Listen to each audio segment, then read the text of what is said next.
안녕하세요. 온땅교회를 말씀으로 섬기고 있는 한성민 목사입니다. 온땅교회 유튜브 채널을 시청해 주셔서 감사합니다. 설교를 들으신 후에 좋아요와 구독을 꼭 눌러주시면 감사드리겠습니다.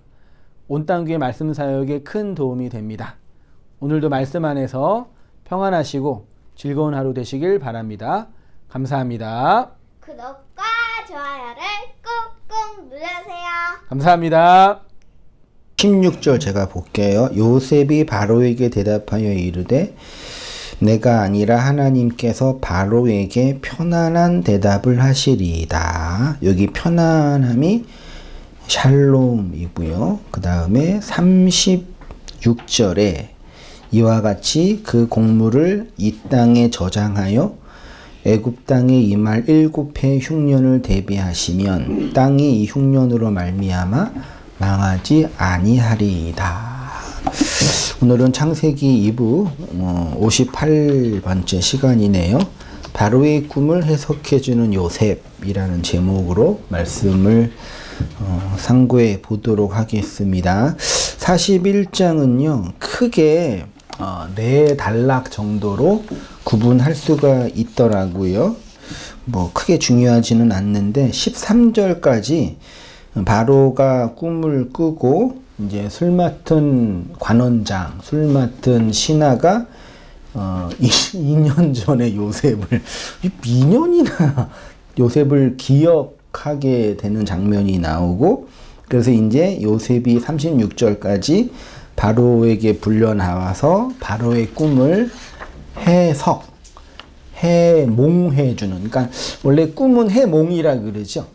근데 원래 그 성경적인 의미를 표현하자면 해몽보다는 해석이 더 해몽은 약간 좀 이렇게 미신적인 요소가 좀 있죠. 그래서 인터넷에 꿈 해몽 치면은 막 뭐가 제일 먼저 뜨는 게 이제 아기보살, 처녀보살이 나와가지고 그런 쪽으로 이제 해석을 할 수밖에 없죠. 꿈 해몽이. 그래서 이제 기독교인들이 꿈을 해몽하는 건 되게 이제 이교적인 거다라는 그런 게 있지요.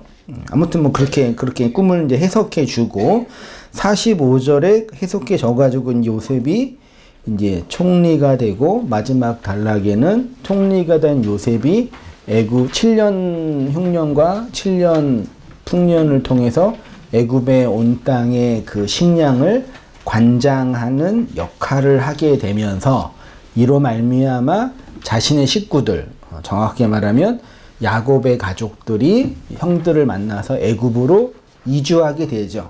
애굽으로 이주한 이유는 하나님의 그 구속사적인 섭리가 있겠지만, 야곱의 가족들이 이주해서 애굽에서 뭐가 돼요? 이제요?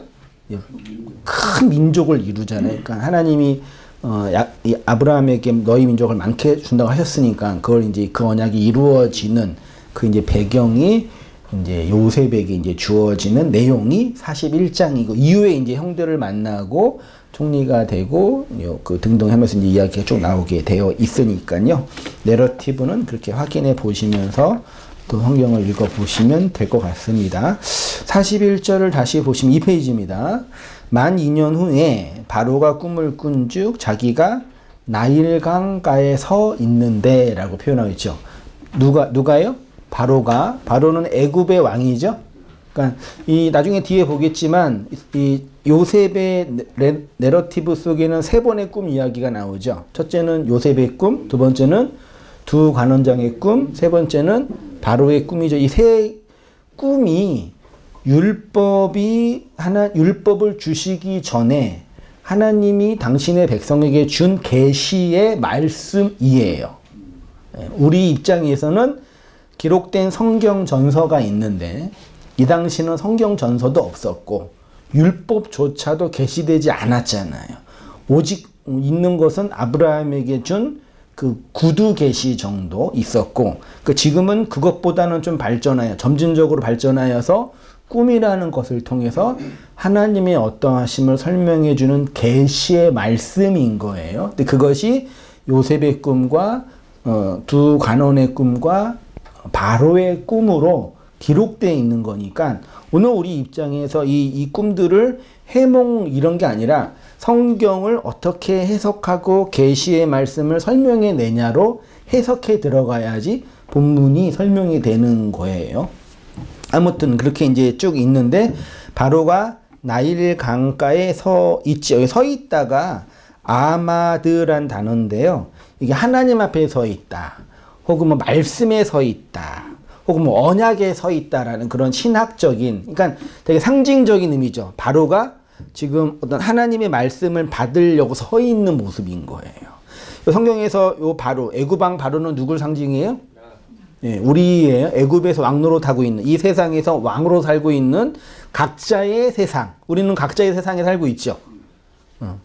이 우주적인 세상 말고 나라는 우주에, 나라는 애굽이라는 땅에 왕으로 살고 있는 나가 있잖아요. 그런 의미에서 우리 각자가 다 왕이잖아요. 그렇죠? 그런 의미에서 바로는 우리 자신을 상징하고 있는 메타포예요. 그 바로가 나일강, 생명이 흐르는 그 강 줄기에 딱 서 있습니다. 그 꿈을 꾸는 내용이 2절부터 이제 8절까지 내용이고, 핵심은 뭐 읽은 것처럼 좀 파리한 암소, 별로 보기 안 좋은 암소가 살찐 암소를 뭐 하는 거예요? 잡아먹고, 그 다음에 이제 다른 그 가늘고 동풍의 마른 이삭이 그렇지 않은 이삭을 삼키는 꿈을 꾸게 되고, 이 꿈을 25절에 요셉이 해석해 주죠. 본문 25절부터 32절 있지요? 보이시죠? 같이 한번 읽어보겠습니다. 시작. 요셉이 바로에게 아뢰되 바로의 꿈은 하나라. 하나님이 그가 하실 일을 바로에게 보이심이니이다. 7 좋은 암소는 7회요 7 좋은 이삭도 7회니 그 꿈은 하나라. 그 위에 올라온 파리하고 흉악한 7 소는 7년이요 동풍에 말라 속이 빈 7 이삭도 7 흉년이니 내가 바로에게 이르기를 하나님이 그가 하실 일을 바로에게 보이신다함이 이것이니라.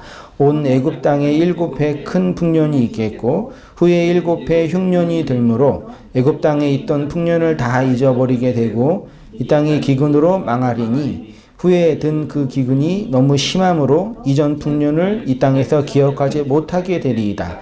바로께서 꿈을 2번 겹쳐 꾸신 것은 하나님의 일을 정하셨음이니라. 하나님이 속히 행하시리라. 이렇게 해서 이제 꿈에 대해서 해석해 주게 됩니다. 자, 성경에서 특히 이제 율법으로 계시가 되기 이전의 성경에서 꿈은 하나님이 당신의 어떠함을 보여주는 자기 계시라고 했습니다. 원래 계시라는 것이 하나님께서 이렇게 감추어진 것들을 이렇게 감추인 것들을 이렇게 펼치는 거, 덮여져 있는 것들을 빼는 거죠. 그게 이제 아포칼립토스라는 히브리어잖아요. 그러니까 원래 단어적인 의미가 보는 거예요. 그러니까 원래 이 꿈이라는 히브리어가 할람이라 그랬잖아요. 이게 하존, 이렇게 눈으로 보는 것과 관련된 단어예요. 그 꿈은 보는 거예요. 원래 이제 단어적인 의미는. 그래서 구약 성경에서의 꿈을 통해서 하나님이 계시하는 이유는 꿈이라는 것은 나타난 것, 하나님의 진리를 설명하기 위하여 눈에 보여지는 것을 설명하고 있는 것이에요. 눈에 보여지는데 눈에 보여지는 그 보여짐이 무엇인지 모르면 그 꿈으로 말미암아 번민하게 되잖아요. 오늘 바로가 그 상태에 있는 거잖아요. 그러니까 근데 이제 이 이야기가 신약에 와서는 예수님이 죄라는 걸 뭐라고 표현하냐면은 요한복음이었나? 제가 각주를 넣었나? 너희는 본다고 하니 그 보는 것이 뭐라 그래요? 죄라 그랬잖아요. 보지 않았으면 죄를 안 지었는데 너희가 본다고 하니까 뭐예요? 죄라 그랬단 말이에요. 그렇죠? 그러니까 성경이 말하는 그 죄는, 죄의 본질은 율법적인 윤리적인 차원을 다 거두어 두면은 보이는 그대로 보는 것, 눈에 보여지는 외적인 눈, 호라호하지 않고 겉으로 드러난 그 육체로 보는 것 자체가 뭐라고요? 그게 죄예요. 근데 꿈이라는 게 이게 원래 우리 꿈이 이제 그 다양한 의미가 있는데 우리가 자다가 다 꿈을 꾼다면서요. 근데 그 기억을 못하는, 그러니까 뭘 보는데 무엇인가를 보는 거예요. 근데 그 보는데 그 보는 게 뭔지 모르는 거예요. 그게 죄라고요. 성경이 말하는요. 그러니까 그걸 제가 어떻게 표현했냐면 해석되지 않는 상태라고 하는 거죠.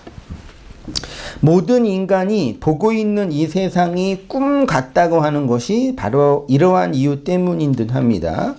모두들 다 보고 있고 느끼고 있는데 정말 그 속에 있는 내용이 무엇인지 모르고 있는 이 세상을 꿈과 같은 세상이라고 표현하지요. 3페이지로 가. 이 코스모스의 세상은 하나님의 마음을 설명하기 위하여서 차서와 순서로 나타난 것이라고 했습니다. 눈에 보이는 세상은 눈에 보이지 않는 하나님의 영원을 설명하기 위해 있는 거라 그랬잖아요. 영원한 나라를 품고 있는 게 뭐예요? 영원하지 않는 이 세상. 하나님의 그 위의 나라를 품고 있는 게 뭐예요? 이 아래에 있는 아래의 세상이에요. 그러니까 우리가 천국이라고 상정하는 그 하나님의 영원함을 보기 위해서는 첫째로 뭘 봐야 돼요? 우리 눈에 보이는 이 아래의 물리적 세상을 봐야 돼요. 너무 단순한 얘기처럼 느껴지죠. 잘 들어보세요. 근데 봐야 되는데 그렇게 우리의 육체로 보는 게 뭐라고요? 그게 죄라고요. 잘 들어보세요. 그렇게 나타난 세상을 통해서 하나님의 나라를 알게 되면 그게 천국이라고 하죠. 반대로 말하면 그걸 모르면 뭐라 그런다고요? 그게 지옥이라고 하는 거예요. 예수님이 하나님이 당신을 우리에게 설명하기 위하여 눈으로 보여준 이것이 세상이고 율법이고 그 율법 안에 성경이 있고 그 성경 안에 누가 있어요? 예수가 있어요. 그러니까 세상이 코스모스죠. 그게 율법이죠. 그 율법이 성경이에요. 성경 전서가 뭐라고요? 세상이라고요. 근데 그게 뭘 담고 있다고요? 예수라고요. 그러니까 예수는 이런 거예요. 율법이면서 세상이면서. 그러니까 우리가 예수를 볼 때는 1차적으로 보는 게 뭐예요? 하나님이 당신의 어떠함을 설명하기에 보여준 세상이라고요. 예수님이 이 세상이라고요. 근데 그래서 그 예수를 눈에 보이는 그대로 보면 그게 뭐가 돼요? 그 죄가 된다고요. 이거 이해되시나요? 눈에 보이는 예수를 눈에 보이는 대로 보면 세상 사람들이 이렇게 예수를 믿고 있는 것처럼 믿게 되는 거예요. 그래서 꿈에는 반드시 해석하는 이가 필요한 거죠. 계시가 완성된 신약으로 말하면 성경과 뭐라고요? 성령. 원래 성이라고 쓰면 안 되는데 일반적인 표현이니까 계시된 성경 전서와 영이에요. 성경은 세상이고 성령은 그 세상, 꿈 같은 세상을 뭐 하는 거라고요? 해석해 주는 역할을 하는 거예요. 바울은 이미 이것들을 구약부터 다 그 계시의 점진적인 발전을 통해서 이미 다 경험하고 알았잖아요. 바울은 이걸 다 확인한 거란 말이에요.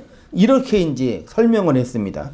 고린도전서 2장 10절에 오직 하나님이 성령으로 이것을 우리에게 보이셨으니 성령은 모든 것, 곧 하나님의 깊은 것까지 통달하시는, 이게 무슨 의미인지 아세요? 일반적으로 말하는 것처럼 성령을 받기 전까지는 하나님을 이해하지 못한다. 이거 맞아요, 틀려요? 이 명제는 맞지요. 성령이 아니고서는 하나님을 알지 못한다. 그럼 성령 세례는 물 세례예요, 불 세례예요? 성령 세례는 불 세례예요. 그러니까 불 세례를 받기 전까지는 하나님의 것을 모른다. 그렇죠? 아무리 성경 전서를 읽어도, 아무리 세상에서 윤리적으로 도덕적으로 잘 살아도, 아무리 세상에서 인정을 받아도 성령 받기 전까지, 불 세례를 받기 전까지는 하나님의 깊은 것을 통달이라는 단어가 한자죠. 예, 통하여 알게 되는 거잖아요. 알지 못한다. 이건 무슨 의미인지 알겠죠. 그럼 잘 보세요. 여기 하나님이 영으로, 성령 영으로 이것을 우리에게 보이셨다 그랬죠. 이 보이셨다가 헬라어로 뭐라고요?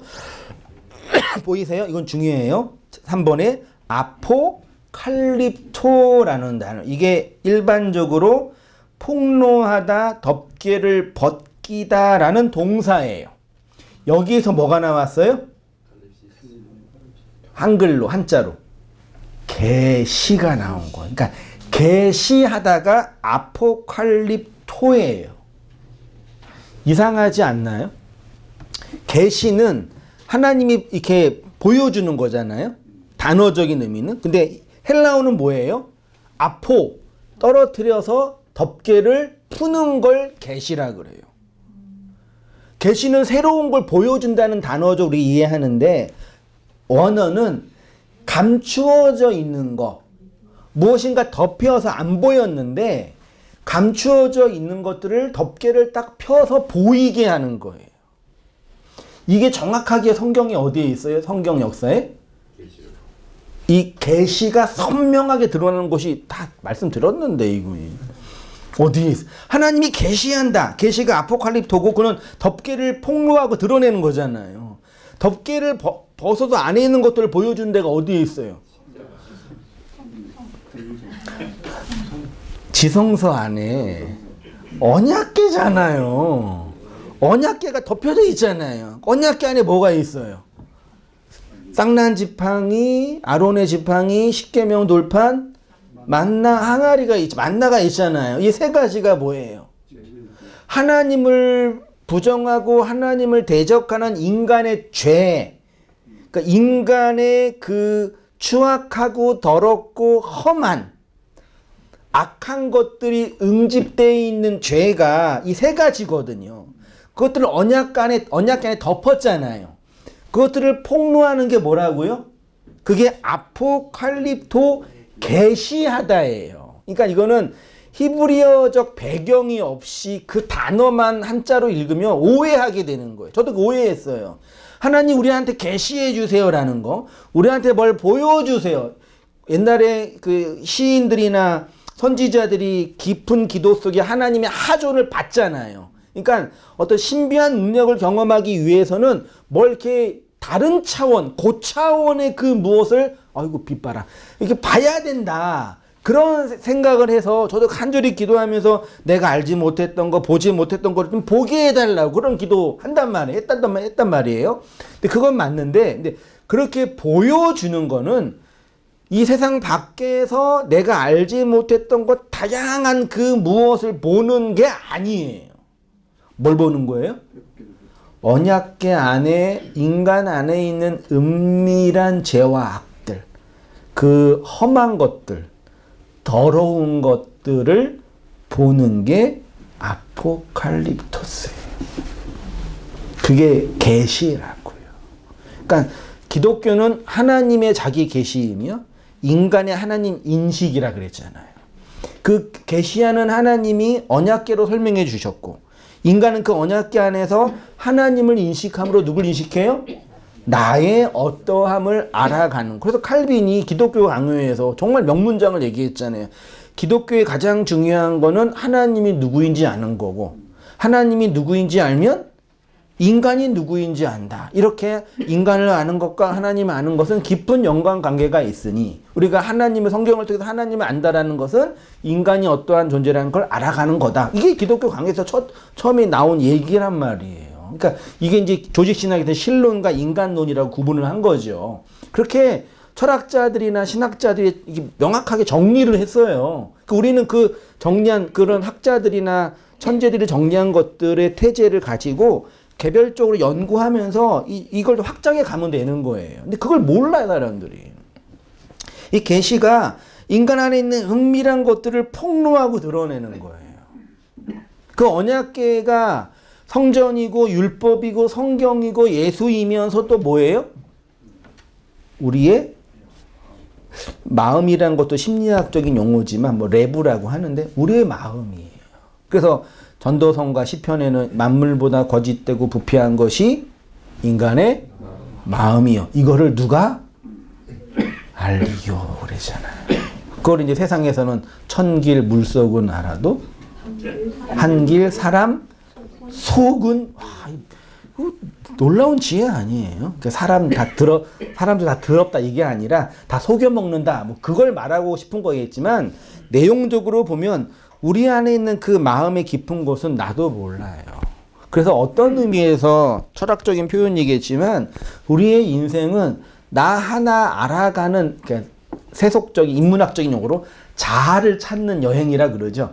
세상의 그 인문학자들이 그게 맞는 얘기예요. 근데 그 자아가 하나님과 어떻게 연결돼 있고 역사와 성경과 예수와 어떻게 연결되어 있는지를 연결을 못하니까 하나님 없이 자신의 자아만을 확장하며 이것들을 어떻게 확장하여 구원을 이룰까로 고민하는 게 소위 말해 자력구원이고 인문학이고 불교라고 하는 거죠. 세상에서 말하는. 그럼 다시 오서 이게 이제 보이셨다가 이렇게 아포칼립토예요. 폭로하다, 덮개를 드러내다, 감추인 것들을 드러내다. 그거를 알 수 있는 방법이 뭐라고요? 성령. 성령은 모든 것, 곧 하나님의 뭐래요? 깊은 거 있죠.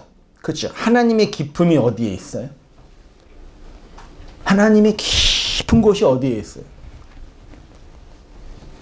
우주에 있어요? 마리아나 해구에 있어요? 어디에 있어요? 세상에서 가장 깊은 데가 어디예요? 여러분이잖아요. 가장 깊은 게 인간의 마음이라니까요. 멀리서 찾지 마세요. 그 깊은 것을 통달이 뭐라고요? 통달이라는 히브리어 헬라어가 에류나우인데 찾다, 발견하다, 감찰하다. 이 에류나우가 성경을 상고하다. 그때 쓴 단어예요. 그러니까 성경을 상고하는 거, 우리 흔히 뭐 공부하는 거, 연구한 거라가 이해하는 그 단어는 마음의 심현을 알다, 찾다예요. 발견하다. 그것이 성령을 통해서 그 깊은 것들이 발견되어지는 거예요. 성령이 아니고서는. 불세례가 아니고서는요. 제가 그렇게 표현했어요. 원래 감추어져 있는 것들이 있는데 덮여져 있는 것들을 폭로하여 드러내는 것입니다. 이는 세상을 눈으로 보는 것과는 전혀 다른 이야기이겠죠. 감추어져 있는 것, 덮여져 있는 것을 폭로하여 보여주는 것이 아포칼립토, 칼립시스예요. 하나님께서 당신의 깊은 것을 어디에 숨겨 놓으셨냐면 성경, 성전, 인간의 마음 다 같은 거예요. 성경은 역사를 통해서 인간의 문자로 펼쳐 놓은 거고요. 성전은 펼쳐 놓은 것을 응축해서 그림으로 만든 거고요. 인간의 마음은 감지할 수 없는 인간의 심연을 설명한 거란 말이에요. 그러니까 성경을 통해서 인간의 마음의 어떠함을 발견해야 되고 성전을 통해서 성경의 내용을 읽어내야 되는 거예요. 사실은. 이거는 같은 거죠. 그래서 만물보다 거짓되고 부패한 것이 인간의 마음이고 그러면 성경이 인간의 마음을 설명하는 거라면 그 성경 안에는 인간의 가장 거짓되고 부패한 것들이 뭐 해야 돼요? 기록되어져 있어야만 하는 거예요. 그래서 성경에 있는 모든 이야기 안에는 만물보다 거짓되고 부패한 인간의 그 마음, 험하고 더럽고 추악하고 악마적인 것들이 적나라하게 기록되어 인간이 생각하는 가장 큰 죄는 뭐예요? 죄악은 윤리적인 측면에서 사람을 죽이는 거, 강간하는 거, 이거 가장 폭력, 전쟁, 이게 가장 악한 거잖아요. 방법이 다양하게 있지만 근데 성경에 이 모든 죄악이 다 고스란히 기록되어 있고 특히 언약 백성들 안에는 다 발견되고 있단 말이에요. 왜요? 이 성경이 인간의 그 심연의 어떠함을 기록한 우리의 마음은 못 보잖아요. 어떻게 봐요? 그것이 자 보여줄게. 야 기록된 성경을 통해서 이거야. 이게 너희들의 마음의 역사야. 라고 쓴 거예요. 근데 그 성경을 통해서 좋은 얘기 읽어내고 본받을 만한 거 읽어내고 교훈이 될 만한 거 읽어내고 그러면은 되겠냐고요. 그렇게 읽어내면 하나님이 원래 의도했던 방식과 다른 방식으로 해석해 이용해 먹는 거라니까요. 원래 의도했던 방식과 다르게요. 이거는 인간의 본성이에요. 그러니까 이게 참 아이러니하죠. 우리나라 지금 이 정치 시간이죠. 각자 이제 지지하는 정당이 다 있고 색깔이 있을 텐데 누구를 지지하고 정당하는 게 아니라 그러니까 우리나라나 전 세계는 제가 볼 때는 그러니까 엘리트들이 지배하는 세상인 것 같아요. 그 옛날에는 그건 이제 귀족 정치라 그랬죠. 귀족 엘리트들이 지배하기 위해서 각자의 헤게모니를 적당한 방식으로 지키는 범위 안에서 일반 서민, 중상층 이하의 사람들의 표를 얻어내려고 각자 나름대로 애쓰는 게 이 세상의 정치판인 것 같아요. 그래서 보세요, 여러분. 의사 파업하고 있나요, 지금요? 네, 하여튼 하는데, 의사분들이 가장 큰 관심은 뭐예요? 병을 치유하는 거예요?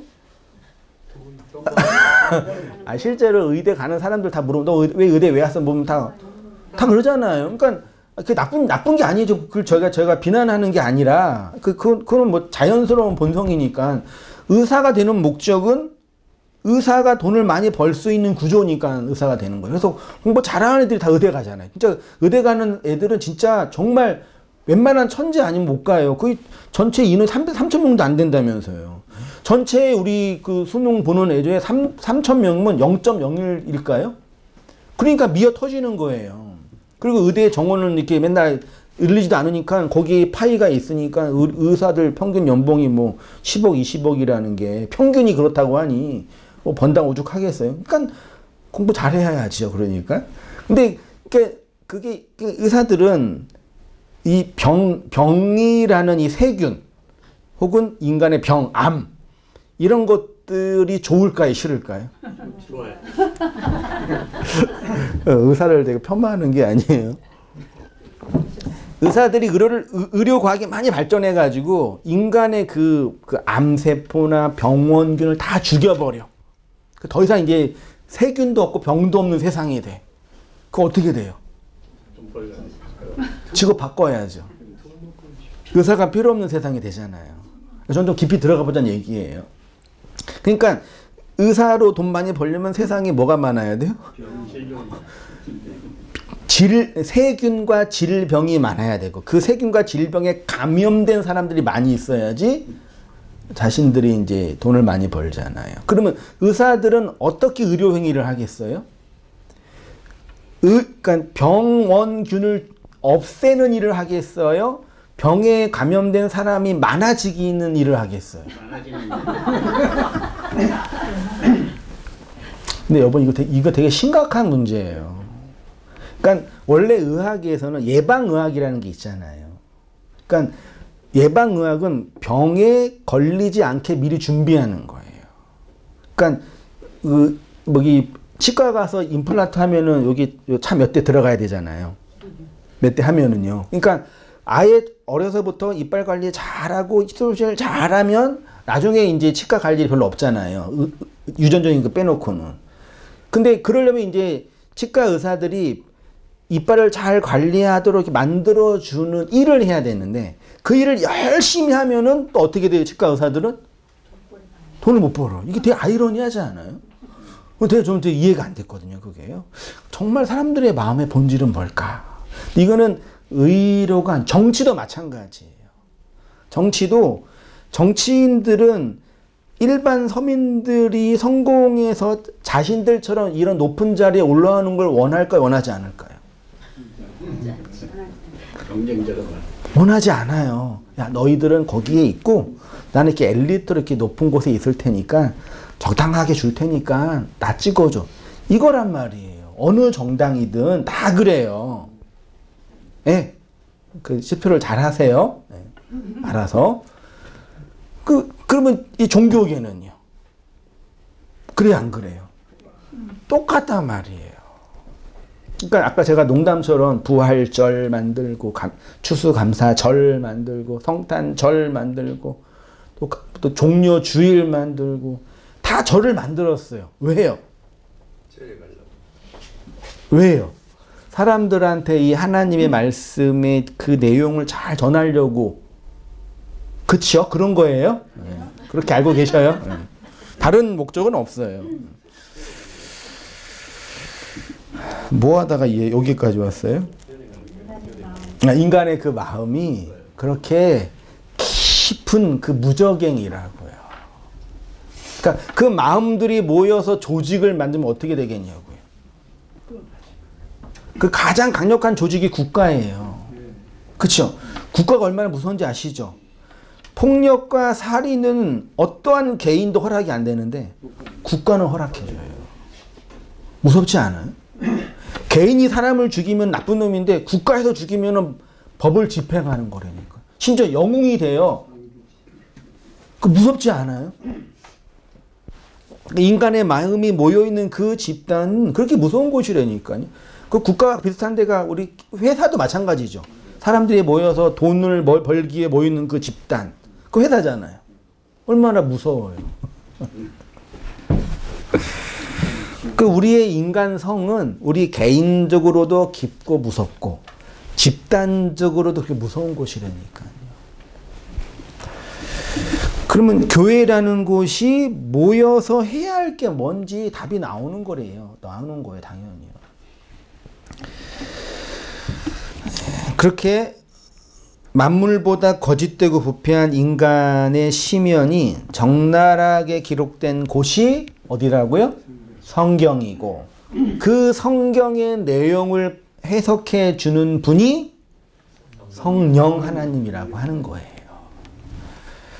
그래서 요셉이 성령의 사역을 예표하고 있는 거죠. 꿈을 해석해 주는 일에 있어서는. 요셉의 이야기 속에는 세 번의 꿈 이야기, 아까 말씀드렸죠. 요셉의 꿈, 간원장들의 꿈, 그 다음에 바로의 꿈입니다. 요셉의 꿈은 뭐였죠? 37장이었나요? 거기에서 부모와 형제들이 자신에게 절하는 거죠. 성경에서 아버지는 누굴 상징해요? 성전. 모는 뭘 상징해요? 말씀. 성전과 말씀이 자신에게 뭐 한다고요?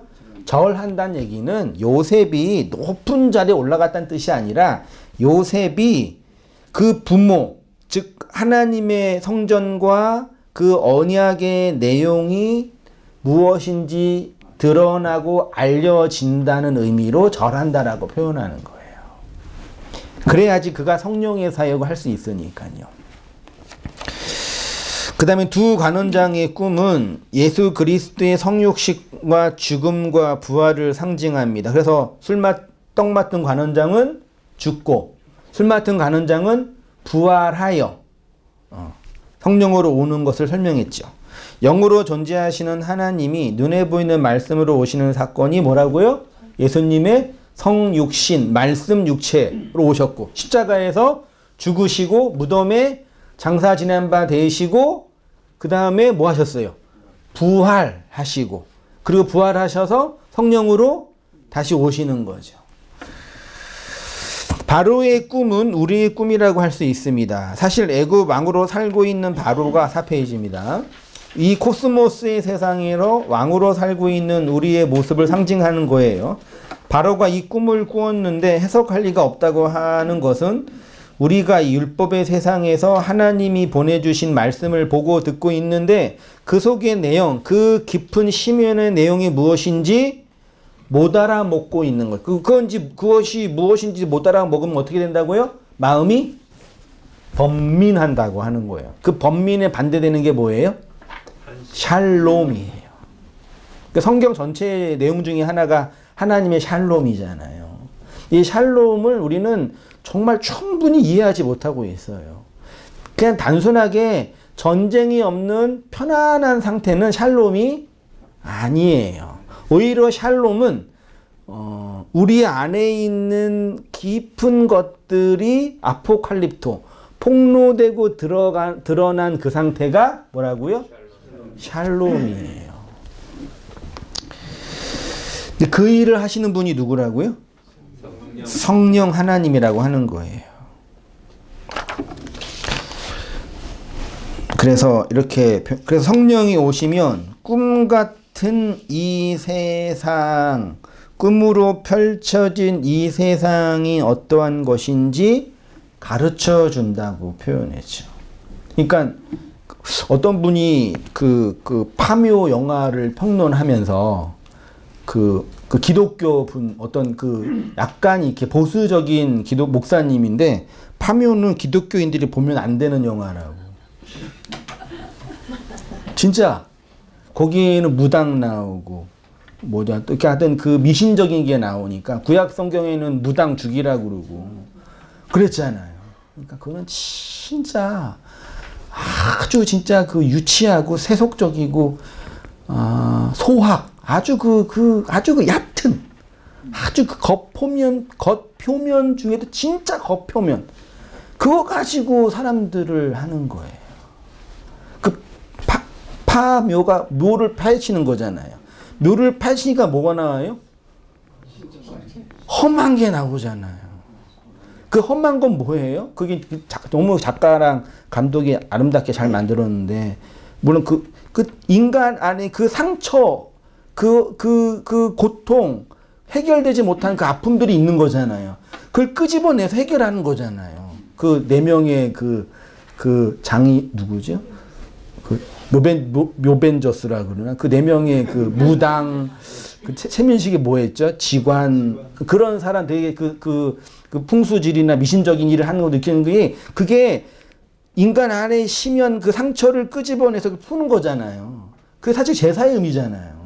되게 사실 그 출석한 분들 출석한 게 아니라 나오신 분을 출석한 분이라고 그러네.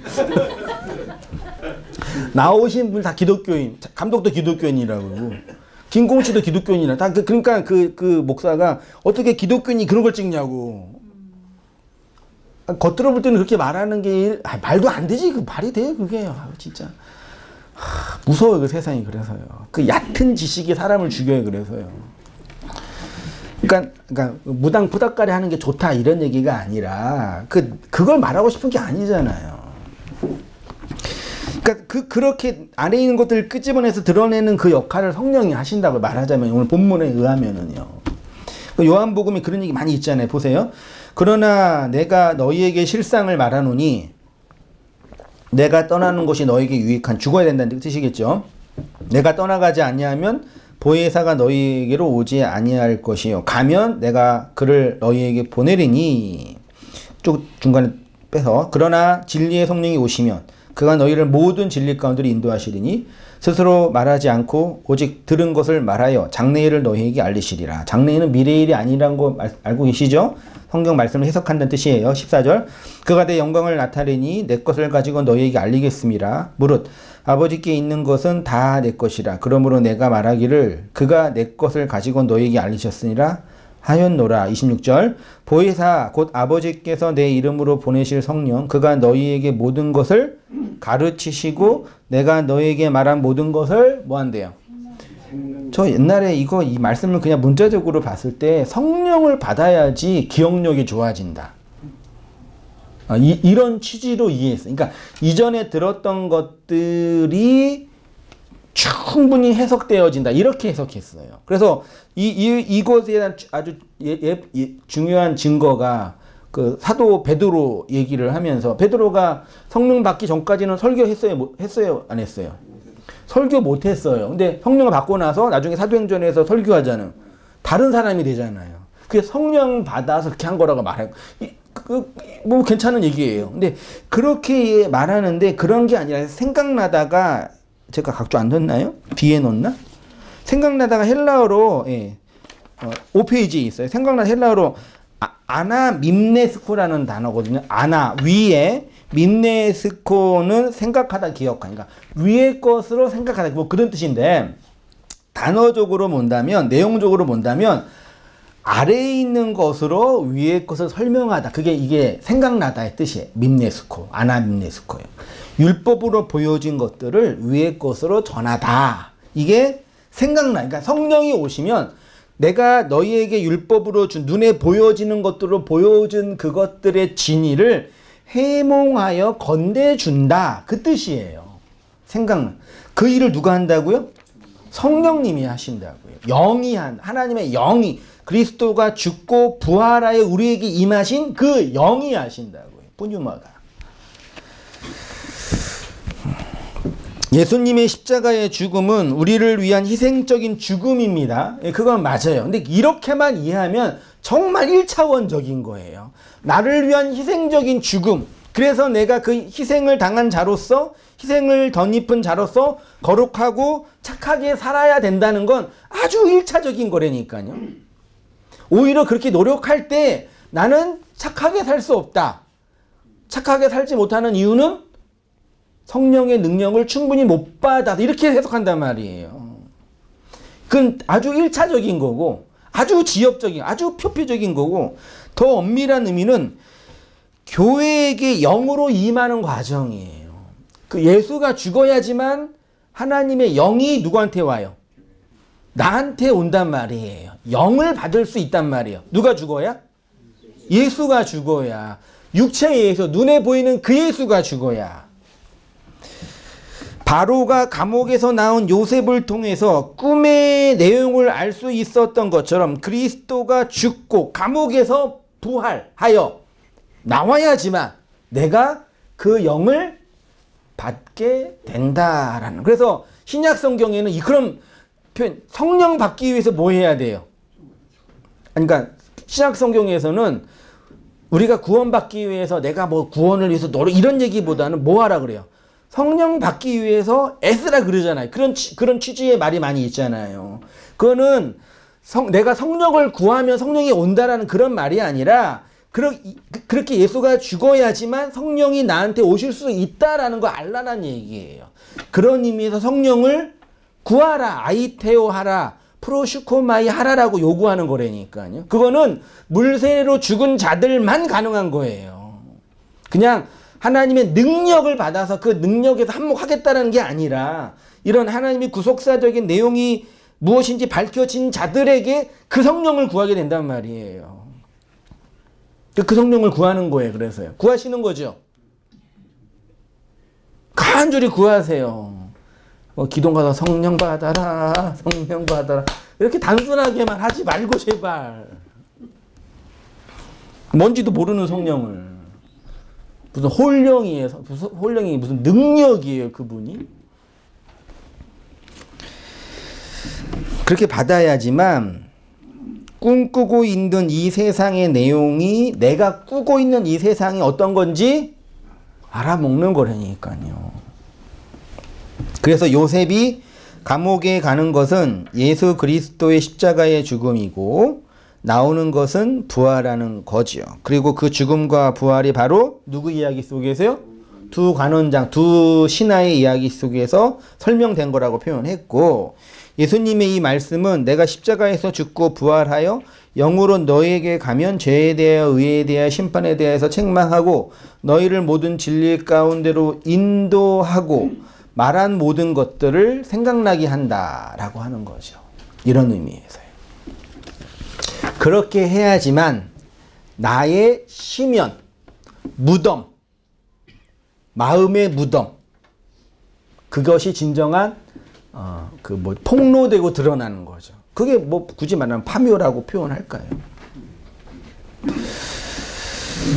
이렇게 꿈을 해석해줄 성령이 임하기 전에 인간의 상태가 바로 무덤, 지옥이라고 하죠. 성경에서 지옥을 표현하는 단어가 히브리어나 헬라어에 많이 있는데요. 보르, 소하르, 무저갱, 게헨나 뭐 많이 있어요. 아비소스 이렇게 있어요. 이 단어적인 의미를 다 보면 기본적인 게 구덩이에요. 지옥이 뭐라고요? 구덩이. 원래 구덩이에 물이 차면 뭐예요? 우물이잖아요. 근데 거기에 물이 안 차고 우리가 빠져 있으면 그게 뭐라고요? 지옥이라고요. 그래서 지옥에 빠지는 거라고 표현하는 거예요. 근데 그것은 이렇게 갇혀 있는 거예요. 그게 이제 소화로 둘러싸여 있다. 이렇게 표현해요. 뭐에 둘러싸여 있는 거예요? 눈에 보이는 말씀, 겉의 말씀, 보이는 것에 둘러싸여 있는 거예요.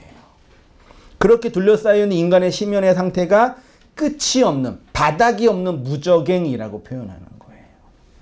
그걸 성경이, 구약이나 신약 성경이 지옥이라는 개념을 사용해요. 깊은 구덩이, 둘러싸여진, 율법에 둘러싸여 있는 그 상태.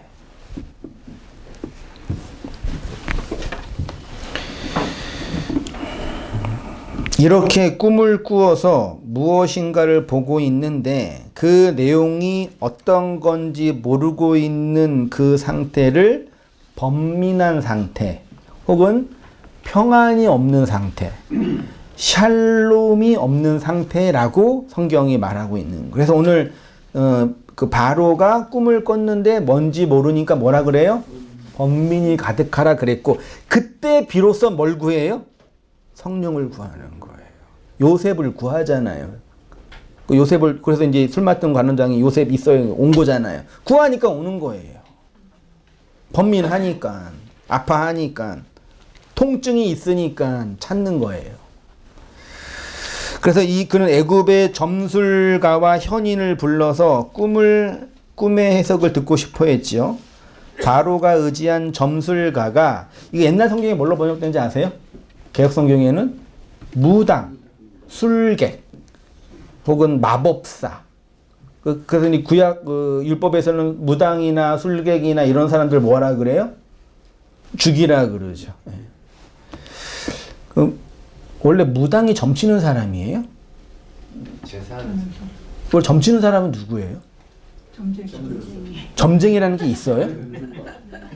아, 제가 그 공부를 몰라가지고. 요즘에 뭐 시내만 가면 타로 있고 뭐 별게 다 있어요. 무당이 점도 보고요. 네. 사람들은 행위도 하고 그래요. 원래 무당은 뭐 하는 거예요? 영혼을 위로하는 자잖아요. 타락해서 그 일을 하는 거예요, 원래. 영혼을 위로하는 건 돈이 안 되니까. 똑같아, 세상이 그렇게. 그러니까 변준다니까. 변하는 거. 원래 그 전보는 그게 그 중국의 학문이 뭐지, 그게? 주역이죠. 시간이 되면 공부할지 모르겠지만 아무튼 그런 거잖아요. 이 세상을 해서 뭐 사주팔자 해가지고 이 전보는 이 단어가 히브리어 헤레트라는 단어거든요. 이 헤레트가 단어적 기원이 뭐냐면 문자를 새기다, 문자 그대로 지키다라는 단어에서 유래됐대요. 문자 그대로 지키는 자들이 누구예요? 예수님 당대에? 바리새인들, 서기관과 율법사들이잖아요. 성경 말씀을 문자 그대로 지키라고 하는 사람이 누구라고요? 오늘 본문에 점술가, 점쟁이라고 하는 거예요. 그러니까 진짜 그 가짜 점쟁이들은 사람들의 길흉하복을 보면서 문자로 갇히게 하는 거예요. 그 말로 올해는 내가 좀 결혼할 좀 운이라 뭐라 그래요? 운세가 좀 있어요. 그러면은 결혼 동쪽으로 가라 이렇게 해서 거기 갇히잖아요. 이렇게 말하자면, 그치요? 그 말 자체가 우리 갇히게 하는 거라니까요. 아무것도 모르게. 그게 점쟁이가 타락한 거예요, 말하자면요. 근데 오늘 그 일을 하는 사람이 이 헤레트라고 하고, 그런 사람을 부른 거예요. 그 사람도 해몽해주지 못하니까 결국 요셉이 온 거겠죠. 그러니까 이거는 겉에 있는 율법을 문자로 푸는 자들을 점술가, 점쟁이라고 성경이 말하는 거죠. 오늘날로 말하면 누구예요? 사주 보고 이런 사람들은 학급이고, 진짜 그런 사람은 누구예요? 넥타이도 매고 축도도 하고 저주도 하고. 그래서 양복 입으면 무당이라고 아주 끔찍한 얘기를 했잖아요. 신부예요. 맞죠? 정확해요. 그분도 정확하게 하죠. 그러니까 신부님도 가톨릭도 말씀을 해석하면은요 설교자가 돼요. 그런 일이 실제로 있었어요. 원래 그 루터나 칼빈도 신부였어요. 그렇죠? 그래서 이제 그 말씀을 새롭게 보면서 이렇게 설교자가 된 거잖아요. 똑같아요. 그러니까 그 말씀을 문자 그대로 보면 그런 사람이 되고, 내용을 보려고 애쓰는 사람은 그 말씀을 전하는 교사의 역할을 하게 되는 거예요. 진짜예요. 근데 이게 그 사람들이 모여서 자기신들의 욕망만 이렇게 추구하려고 조직을 만들면 문자주의자가 되는 거죠. 말하자면. 뭐 의료계나 정치계나 다 똑같이. 아이러니하죠. 참 어쩔 수 없는 딜레마죠, 인간의. 그 또 실제로 이렇게 그 공부를 잘해서 돈 벌 생각이 아니면 의사가 안 되니까 또 의료가 발전을 안 하는. 그 의학이 발전하는 것도 되게 진짜 아이러니해요. 우리나라는 의학이 발전한 게 의료 서비스가 좋은 나라죠. 그렇죠? 의료 서비스. 왜 연예인들 얼굴이 하얀지 아세요? 누가 그 얘기 하더라고요. 저는 이 얼굴이 원래 되게 하였었는데 슬퍼. 너무 슬퍼. 왜 하얗냐면은 의료 서비스를 잘 받아서 하얀 거거든요. 그렇죠? 나도 받고 싶은데 그건 돈도 있어야 되면 시간도 있어야 되거든요. 시간도 없고 돈도 없으니까. 뭐 하다가 여기까지 왔어요? 서비스직이죠. 그러니까 여러분, 집에서 먹는 음식이 안전해요? 밖에서 사 먹는 음식이 안전해요? 집에서. 그 똑같은 거예요. 밖에서 사 먹는 거는 제품이 되고 팔아야 되니까 짜게 하고 MSG 넣고, 그래서 맛있는 건 밖에서 먹으면 맛있잖아요. 다 먹고 나면 물이 먹고 싶죠? 왜요? MSG 들어가고 여기 소금 들어가니까. 그럴 수밖에 없죠. 그렇게 안 하면 안 사니까. 근데 집에서는 엄마 싱거워 먹어 이 새끼야. 그러면 먹어야 되는 거잖아요. 어디서 주는 대로 먹어. 그러면 먹는 거잖아요. 그 다른 거죠. 그러면 뭐가 더 나를 살게 하는 음식이겠어요? 요거 들면서 먹는 그 음식이 나를 살게 하는 거잖아요. 우리 집이 그런다는 얘기는 아니에요.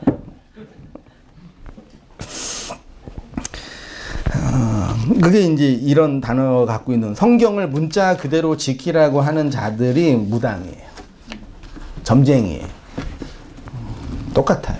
정치인들도 무당이고 모두 무당, 다 똑같아요. 보이는 것을 보이는 것으로만 보게 하고 겉의 것을 겉의 것으로만 설명하는 자들이 점술가, 점쟁이, 이런 사람들 죽여야 된다고. 그러니까 죽이란 얘기는 너희가 이런 사람들에게는 없다, 그런 의미지. 실제로 죽이라고 그러기. 그래서 옛날에 중세시대 때는 마녀 사냥이 있었던 거죠. 말도 안 되게요. 성령님은 겉의 것을 안의 것으로 설명하여 드러나게 해요. 그래서 전자에게는 샬롬이 없고 후자에게는 샬롬이 주어져요. 16절에 요셉이 바로에게 대답하여 이르되 내가 아니라 하나님께서 바로에게 편안한, 이게 샬롬입니다. 샬롬.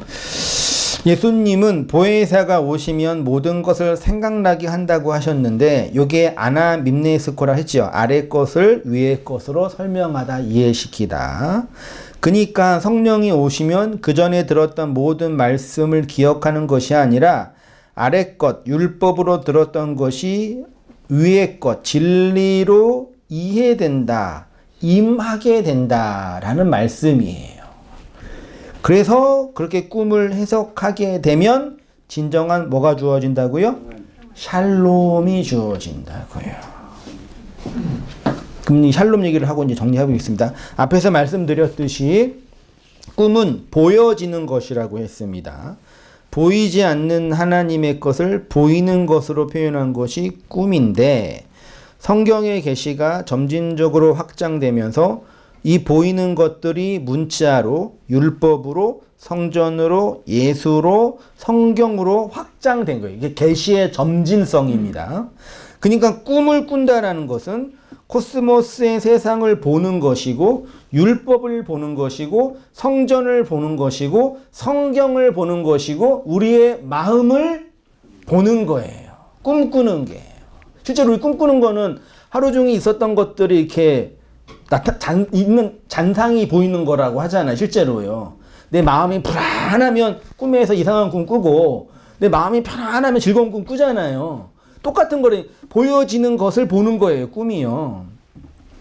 근데 그렇게 보여지는 것을 보는 걸 뭐라 그런다고요?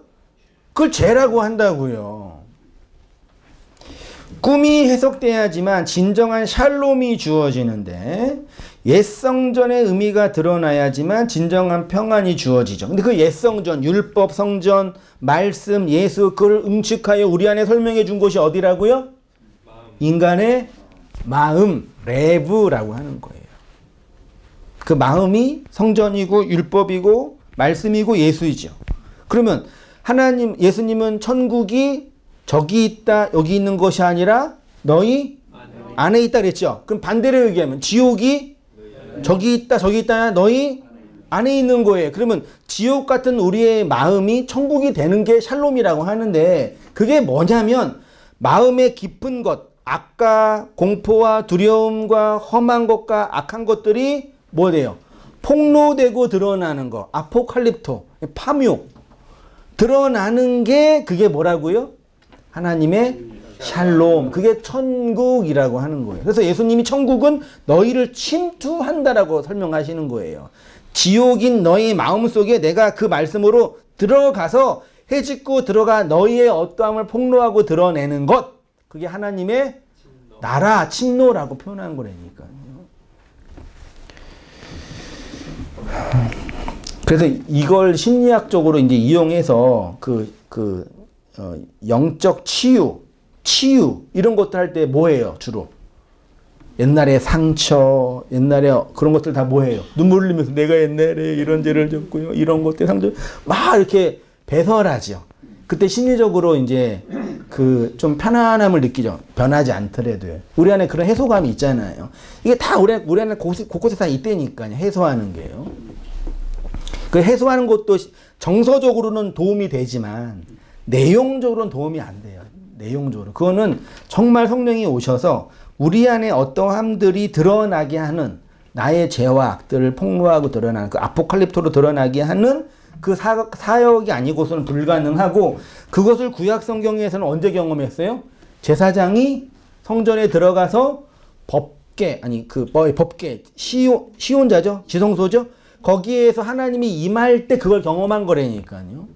그걸 경험한 이사야가 화로다 나요? 망하게 됐다. 나의 어떠함이 폭로됐다. 그렇게 고백한 거예요. 그게 지성소에서, 그게 예수의 십자가에서 말씀으로 성령으로 보여준 거죠.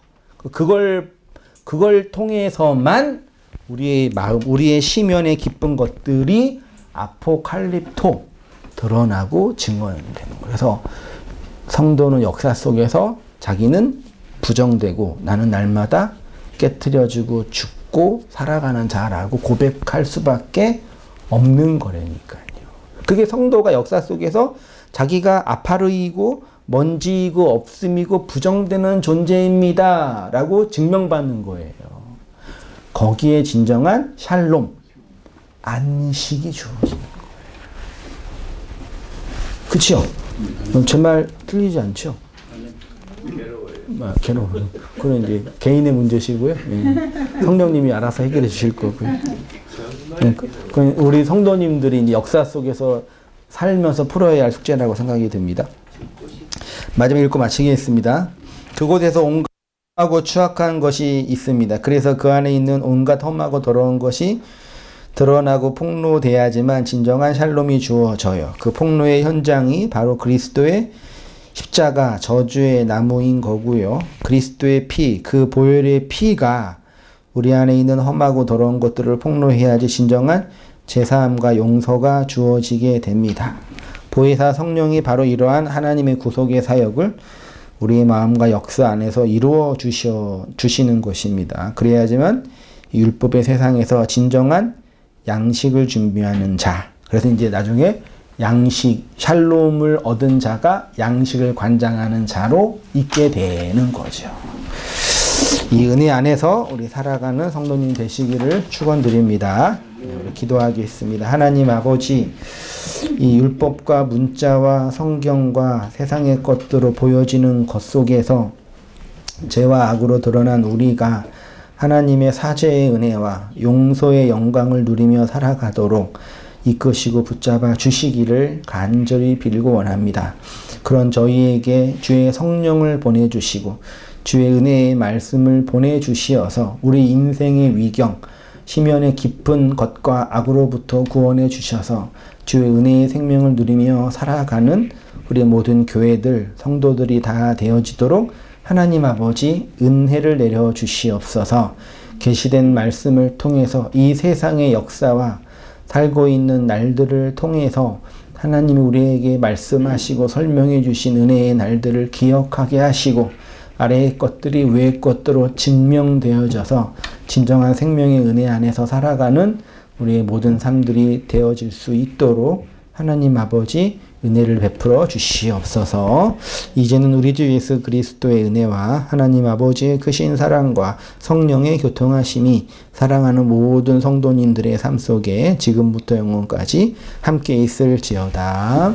아멘.